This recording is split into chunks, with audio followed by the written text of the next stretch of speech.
I'm on a money kick this week. We've talked about charging your worth. We've talked about taxes. So now we're going to talk about expenses.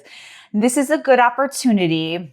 We're rounding out the year. We're still in the third quarter. We're not in the fourth quarter, but we're slowly approaching. And it's a really good time to take a look at your expenses. Expenses can creep up on us so easily and in a way that we don't even realize. Small things like subscriptions that we don't use will take $10, $20, $50 a month. We don't think about it because it's really not a large amount of money.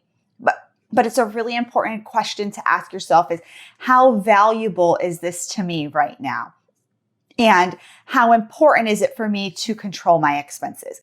The answer should be it's very important for you to control your expenses. It's whenever you're running a business, it's always going to be important to control your expenses. It's like a balance between, raising revenue and controlling expenses.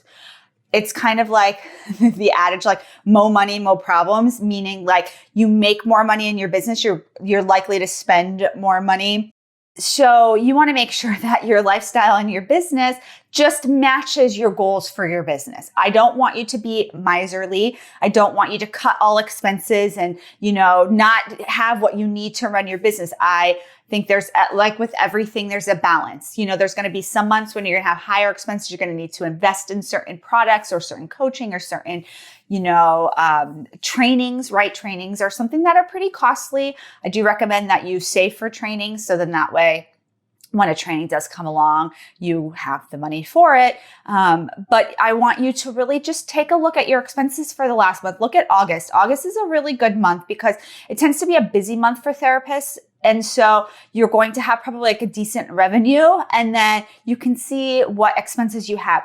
Are you paying competitive rates for a variety of different services? Take a look at, what is the most costly? Most of the time, the most costly thing for therapists is rent. A lot of people have given up their offices. So, bravo to those of you who have done that, who have been saving that rent money.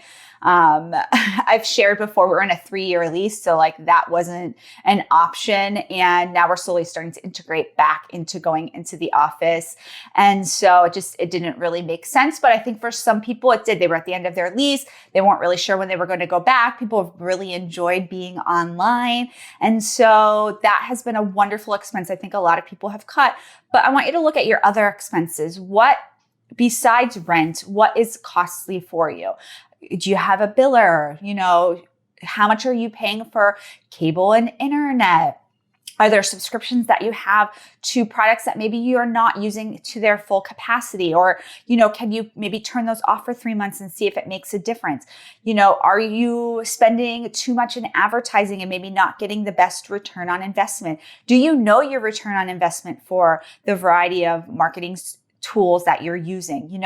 People are paying $30 a month for Psychology Today. Are you getting at least one referral that is booking with you to make it worth it? If you have, you want to make sure that you're getting a return on investment for your marketing. So that's usually a good place to look to make sure that you are making the money back for whatever you're spending. That's a good place where you can you put the money out and you're supposed to get an outcome. Other things you may not be able to do, like internet. It's like, now you don't put out, $100 for the internet and you get X amount back. That's a service that you need to run your business.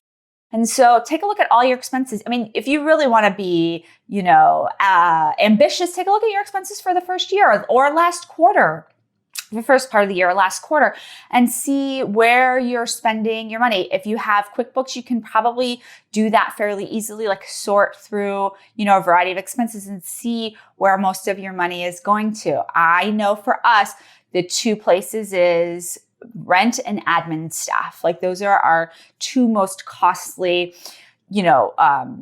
line items, but they're necessary. The admin staff, I can't run without my admin staff. I lose my head. I'll just I won't be able to function if I don't have them. So that is something that I'm not really willing to cut.